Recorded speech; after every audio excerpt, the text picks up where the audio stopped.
Il a été reporté qu'en Floride, beaucoup de personnes ont été capables de prendre des photos des navires russes qui allaient à leur destination finale, le Cuba.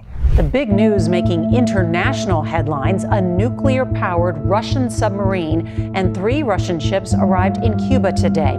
What are these warships doing so close to the United States? Donc les gens normaux marchaient dans le quartier pouvaient, depuis la Floride, prendre son appareil de photo, donc pas un appareil extraordinaire, prendre des photos des navires de guerre russes passés en partant vers leur destination finale, Cuba. Bon, je vous rappelle ici que Vladimir Poutine, il y a quelques jours, a envoyé ses navires de guerre ainsi que ses sous-marins de capacité nucléaire à Cuba. Ces derniers sont arrivés à Cuba, bien évidemment. La dernière fois qu'une telle chose s'est produite, c'était en 1962. Et en 1962, les États-Unis avaient arrêté ces navires. Cette fois-ci, ils ne l'ont pas fait. Probablement parce que Vladimir Poutine est manifestement très en colère, comparé à ses prédécesseurs à cette époque, en 1962. Alors, vous vous posez certainement la question de savoir, ainsi que beaucoup d'autres personnes, pourquoi la guerre en Ukraine ne s'arrête pas? Et surtout, quelles qu'en soient les causes. Pourquoi les leaders du monde n'appellent pas Poutine et Zelensky autour d'une table pour discuter et trouver une vraie solution?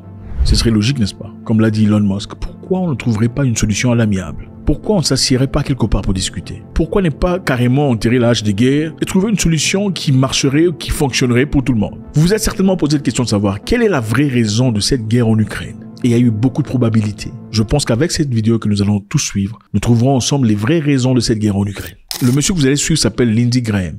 Il est sénateur aux États-Unis d'Amérique. Suivant. Either we're going to help Ukraine or we're not.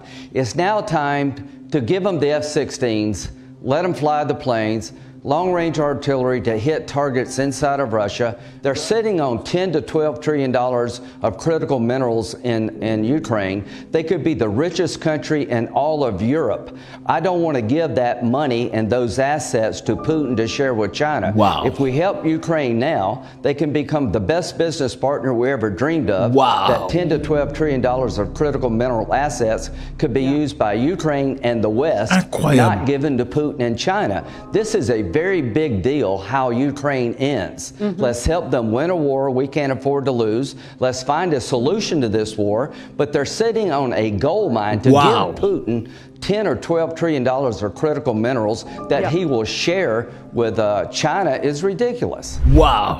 Ce qui est évident ici, les amis, c'est que apparemment cette guerre n'était pas vraiment question d'aider les Ukrainiens. Apparemment, cette guerre est c'est une guerre d'intérêt. L'Ukraine est assise sur de milliers de milliards de dollars en termes de minerais. Donc l'Ukraine, avec leur aide, deviendrait le plus riche des pays européens. Donc il est de leur intérêt de donner tout ce qu'ils ont comme munitions. Monsieur Graham dit que pourquoi laisserait-il l'Ukraine entre les mains de la Russie, qui profiterait de ces biens que possède l'Ukraine et le partagerait avec la Chine, pendant que nous sommes en possibilité de pouvoir aider l'Ukraine et devenir un partenaire fiable en ce qui concerne ces minéraux qu'ils ont. Ouais les amis, quand on vous dit que la vie, il n'y a pas d'égalité, il n'y a pas de loi, c'est la jungle. Au fait, tout ce qu'on vous raconte là, ou la paix, il faut respecter les gens, c'est du n'importe quoi. C'est pas vrai. On respecte les gens quand ça va de notre intérêt. Quand ça va pas de leur intérêt, on parle pas de droits d'homme, de droits de l'homme.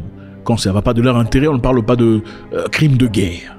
Tout ça là, c'est applicable pour ceux qui sont de l'autre camp. Ceux qui sont pas de leur camp, suivons encore une fois. Comme ça, je voudrais pas que vous interprétiez comme moi j'interprète. Je voudrais votre propre interprétation de ce que monsieur dit. Et monsieur n'est pas n'importe qui. C'est un sénateur américain. Il raconterait pas n'importe quoi à la télévision ou sur la place publique.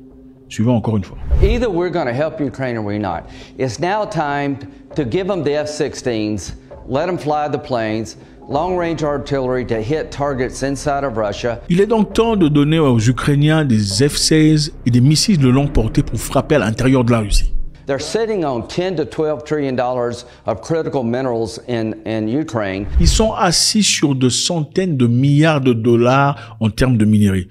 Donc, c'est-à-dire que les minerais sont une raison légitime pour laquelle un pays serait instable. Ceci vous rappelle quel pays en Afrique? Voilà. Les richesses sous-sol sont les raisons pour lesquelles un pays pourrait être instable. Ils disent qu'ils sont assis sur des richesses critiques. Et les richesses critiques, vous comprenez, c'est ce qui évidemment permet à ce que l'industrie fonctionne. Aujourd'hui, nous savons tout à fait, prenons un cas très simple, pour fonctionner, pour avoir un téléphone, pour avoir un ordinateur, il faut avoir accès au coltan. Et le coltan est très nécessaire pour la production de voitures électriques. Et directement, c'est-à-dire ce sont des minéraux critiques, c'est des choses importantes pour l'industrie et le fonctionnement.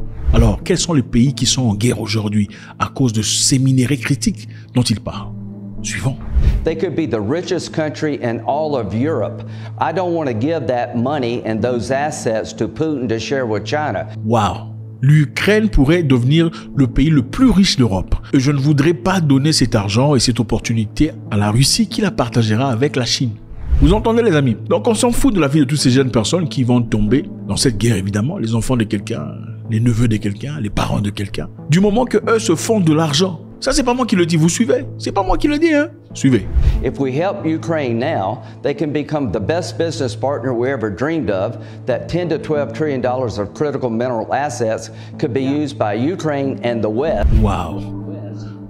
Used by Ukraine and the West. Donc, c'est l'argent, l'argent, l'argent. Si on aide l'Ukraine aujourd'hui, il pourrait devenir le meilleur partenaire que l'on ait jamais estimé, que l'on se serait jamais imaginé. C'est-à-dire, la raison pour laquelle on risque d'aller en troisième guerre mondiale, c'est à cause de l'argent. Not given to Putin and China. This is a very big deal how Ukraine ends. Let's help them win a war we can't afford to lose. Let's find a solution to this war. But they're sitting on a gold mine to give Putin $10 or $12 trillion of critical minerals that he will share with China is ridiculous. Ils sont assis sur une mine d'or. Donc c'est argent, argent, argent. Les amis, il y a quelques jours, après l'autorisation de Joe Biden, l'Ukraine s'est servi des drones pour aller bombarder à l'intérieur de la Russie. Ils ont frappé à 600 km de l'intérieur. Rappelez-vous, il y a quelques temps, on ne pouvait pas frapper à l'intérieur de la Russie, on pouvait seulement se défendre en Ukraine. Maintenant qu'ils ont cette autorisation, ils sont allés à plus de 600 km à l'intérieur du pays pour aller bombarder une base où s'est trouvé les Su-57. Le Su-57 est le meilleur avion de guerre que possède la Russie. Le Su-57 est un avion de combat furtif, on ne peut pas les revoir à travers les radars, supersonique bimoteur de 5e génération, et était considéré comme la réponse de Moscou aux avions furtifs occidentaux comme le F-12 Raptor de l'US Air Force. Le Raptor F-12 est un avion très respecté, probablement le meilleur avion du monde, et le Su-57 est le compétiteur fabriqué par les Russes. Maintenant, l'armée ukrainienne avait annoncé dimanche avoir détruit l'un des avions de combat russes les plus sophistiqués lors d'une frappe des drones sur une base militaire située au cœur de la Russie. Et ils ont évidemment des photos satellites qui ont probablement été offertes par les Américains, évidemment. Donc, c'est-à-dire, ça ne rigole pas. Nous, on vous donne l'intelligence et la sûreté, les renseignements sur ce qui se passe à l'intérieur de la Russie. Ceux qui peuvent le faire sont les pays qui ont des satellites. Ils peuvent voir partout sur Terre. Et vous allez frapper. Donc, on se sert d'un drone qui coûte probablement $2000 pour aller détruire un avion qui coûte 57 millions de dollars et a un stock limité. La raison pour laquelle nous risquons d'entrer dans une troisième guerre mondiale, ce n'est clairement pas à cause de l'honneur ou la dignité, c'est à cause de l'argent. Certaines personnes ont besoin de se faire de l'argent. La guerre, c'est du business, comprenez ça. Ce n'est pas moi qui l'invente. Suivez encore une fois la vidéo et cherchez un dictionnaire si c'est important pour comprendre ce qui a été dit. God bless.